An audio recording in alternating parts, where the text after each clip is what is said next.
ao canal Radar de Fé.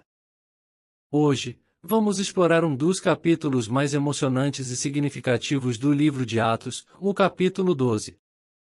Este capítulo é uma verdadeira demonstração do poder de Deus em ação, mostrando como Ele cuida da sua igreja, mesmo em meio às situações mais difíceis. Aqui veremos uma sequência de eventos que mostram a perseguição da igreja primitiva, a prisão de Pedro, o livramento sobrenatural realizado pelo Senhor, e o fim trágico de Herodes. A leitura desse capítulo nos mostra que, mesmo quando parece que estamos encurralados, Deus está no controle e pode realizar milagres em nossas vidas. Ao final, teremos um momento especial de oração e devocional para que possamos refletir sobre essa mensagem e permitir que ela toque o nosso coração. Prepare-se para uma jornada espiritual profunda, e se você ainda não leu Atos 12, recomendo que faça essa leitura para que possamos caminhar juntos por essa história tão impactante. Vamos começar? O livro de Atos dos Apóstolos é uma continuação do Evangelho de Lucas, escrito para mostrar como a Igreja de Cristo foi estabelecida e se expandiu após a ascensão de Jesus ao céu. Neste livro, vemos os primeiros cristãos pregando o Evangelho com ousadia, apesar das intensas perseguições que enfrentavam.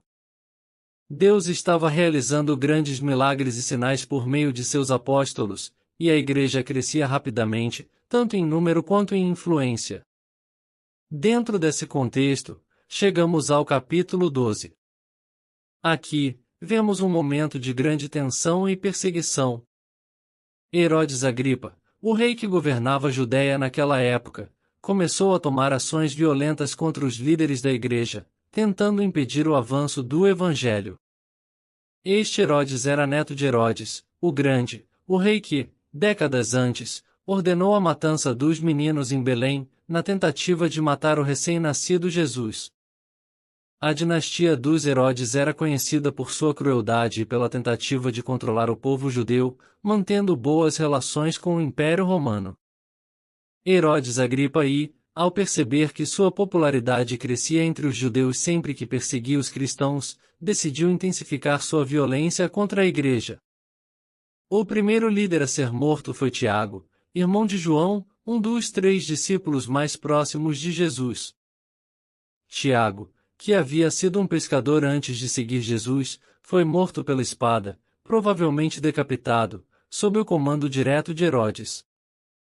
Este evento, registrado no primeiro versículo de Atos 12, é significativo, pois foi o primeiro apóstolo a ser martirizado.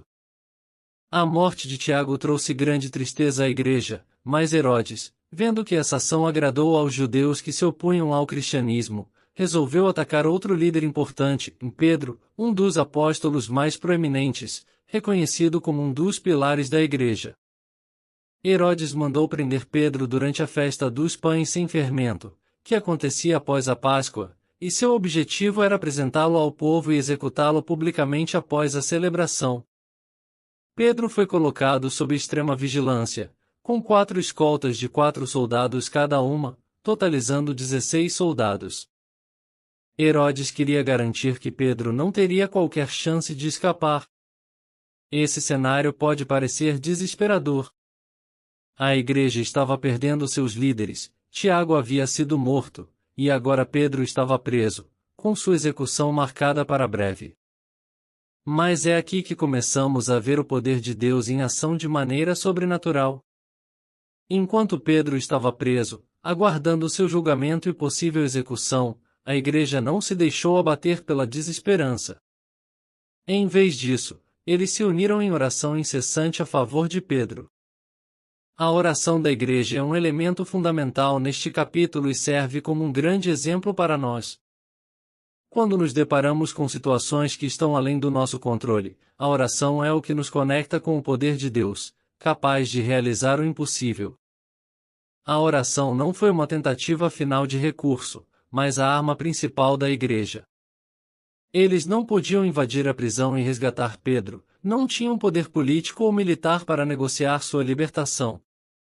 Mas eles tinham algo que Herodes e seus soldados não podiam compreender, em acesso direto ao Deus Todo-Poderoso. A oração intercessora é um ato de fé, E aqui vemos o que pode acontecer quando o povo de Deus ora com fervor e unidade. O versículo 5 de Atos 12 diz: Em Pedro, pois, estava guardado no cárcere, mas havia oração incessante a Deus por parte da igreja a favor dele.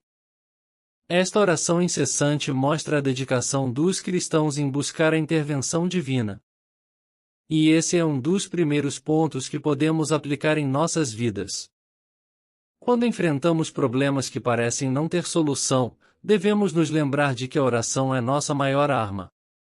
Deus ouve nossas orações e age em seu tempo perfeito.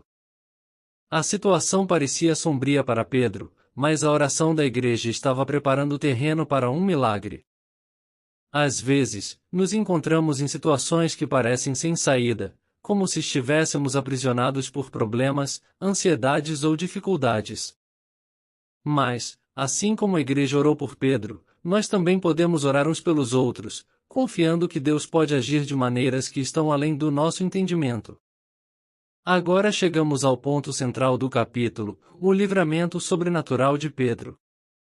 O versículo 6 começa dizendo que, na noite anterior ao dia em que Herodes pretendia apresentar Pedro ao povo, ele estava dormindo entre dois soldados, acorrentado, com guardas à porta da prisão. Aqui já podemos ver um detalhe interessante: Pedro estava dormindo profundamente, mesmo sabendo que sua execução poderia estar próxima. Isso mostra a confiança que ele tinha em Deus. Ele sabia que, independentemente do que acontecesse, Deus estava no controle de sua vida. Naquela noite, algo extraordinário aconteceu. Um anjo do Senhor apareceu na prisão, e a luz brilhou na cela. O anjo tocou Pedro no lado para acordá-lo e disse: Levanta-te depressa. As correntes que prendiam Pedro caíram de suas mãos, sem que os soldados percebessem nada. O anjo então disse a Pedro para se vestir, colocar as sandálias e segui-lo. Pedro, ainda meio confuso, achou que estava tendo uma visão. Ele não sabia se o que estava acontecendo era real ou apenas um sonho. À medida que eles passaram pelos guardas e saíram da prisão, Pedro finalmente percebeu que aquilo era real. Quando chegaram à rua, o anjo o deixou, e Pedro, em sua plena consciência, disse: Agora sei, verdadeiramente, que o Senhor enviou o seu anjo e me livrou da mão de Herodes e de tudo o que o povo judeu esperava. Atos 12, 11. Pedro reconheceu que sua libertação não foi obra de homens, mas uma intervenção direta de Deus. Esse milagre nos ensina muitas lições importantes. Primeiro, o poder de Deus não está limitado por correntes, prisões ou guardas. Quando Deus decide agir, nada pode impedir o seu propósito. Assim como Pedro foi libertado de sua prisão física, Deus também pode nos libertar de prisões emocionais, espirituais e circunstanciais.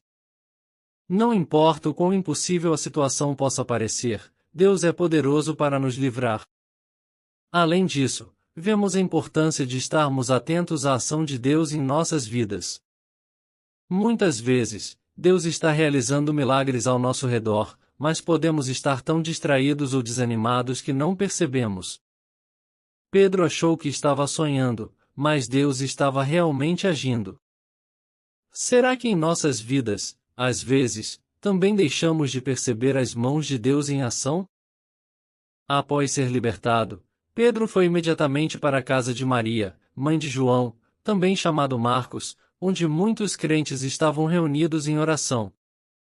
Ele sabia que ali encontraria irmãos e irmãs que estavam intercedendo por ele. Quando Pedro bateu à porta, uma jovem serva chamada Rode foi atendê-lo. Ao ouvir a voz de Pedro, ela ficou tão cheia de alegria que, em vez de abrir a porta, correu para dentro da casa para contar a todos que Pedro estava ali. Os crentes, no entanto, inicialmente não acreditaram. Eles pensaram que ela estava louca ou que talvez fosse o anjo de Pedro. Eles estavam orando por sua libertação, mas quando a resposta chegou, foi tão surpreendente que eles ficaram atônitos. Esse momento é muito significativo, pois revela algo que acontece frequentemente em nossas vidas, e às vezes, oramos por algo, mas quando Deus responde, temos dificuldade em acreditar. Finalmente, ao abrirem a porta e verem Pedro, todos ficaram maravilhados. Pedro contou a eles como o Senhor o havia libertado da prisão e pediu que informassem Tiago e os outros irmãos sobre o que havia acontecido. Depois, ele saiu para um lugar mais seguro, pois sabia que Herodes não descansaria até tentar capturá-lo novamente. Enquanto isso, Herodes ficou furioso ao descobrir que Pedro havia escapado. Ele ordenou uma busca intensa, interrogou os guardas, e sem conseguir explicações, mandou executar os soldados que estavam de vigia naquela noite. No final do capítulo 12, vemos o julgamento de Herodes. O rei viajou para Cesareia, onde fez um discurso diante do povo. A multidão, ao ouvir suas palavras, começou a gritar, voz de Deus, e não de homem, Atos 12, 22. Herodes, em vez de dar glória a Deus, aceitou esse louvor como se fosse um Deus. Naquele momento, um anjo do Senhor o feriu, e ele foi comido por vermes e morreu. Esse final serve como um lembrete solene de que Deus resiste aos soberbos, mas dá graça aos humildes. Herodes, que perseguiu a igreja e se exaltou como se fosse um Deus, encontrou um fim trágico. Enquanto isso, a palavra de Deus continuava a crescer e se espalhar, como diz o versículo 24. Nada pode impedir o avanço do reino de Deus. Agora, com tudo que aprendemos e refletimos, vamos entrar em um momento de oração. Pai amado, nós te agradecemos por tua palavra e pelo exemplo poderoso que encontramos no capítulo 12 de Atos. Te agradecemos porque, assim como libertaste Pedro da prisão, sabemos que és o Deus que nos liberta de todas as correntes que tentam nos prender. Hoje, colocamos diante de ti todas as situações que parecem impossíveis em nossas vidas. Sabemos que o mesmo poder que agiu naquela época está disponível para nós hoje. Pedimos que nos deis fé e coragem para confiar em ti, mesmo quando tudo parece perdido. Senhor, oramos por aqueles que estão passando por perseguições, por situações difíceis e por momentos de provação. Que eles possam sentir a tua presença, assim como Pedro sentiu, mesmo em meio à escuridão da prisão. Cremos que tu podes enviar teus anjos para nos guardar e nos guiar em segurança. Aumenta nossa fé e nos ajuda a permanecer firmes em oração, sabendo que tu estás sempre no controle. Também te pedimos, Senhor, que nos deis humildade. Que nunca nos esqueçamos de que todo o poder e glória pertencem a ti. Que possamos sempre te dar o devido louvor em nossas vidas, sabendo que somos apenas instrumentos em tuas mãos. E, por fim, te pedimos que continues a fazer tua obra em nossas vidas e através de nós, para que o Evangelho continue a se espalhar, assim como vimos no final deste capítulo. Que a tua palavra cresça em nossos corações e nos transforme mais a cada dia. Em nome de Jesus, nós oramos. Amém. Muito obrigado por nos acompanhar nesta jornada pelo capítulo 12 de Atos. Espero que esta reflexão tenha fortalecido sua fé e te encorajado a confiar mais em Deus, independentemente das circunstâncias. Se você foi abençoado por esta mensagem, não se esqueça de curtir, compartilhar e se inscrever no canal para não perder nenhum de nossos próximos vídeos. E se você tem algum pedido de oração, deixe nos comentários ou entre em contato conosco. Estamos aqui para orar por você e caminhar juntos nessa jornada de fé. Até a próxima e que Deus te abençoe ricamente.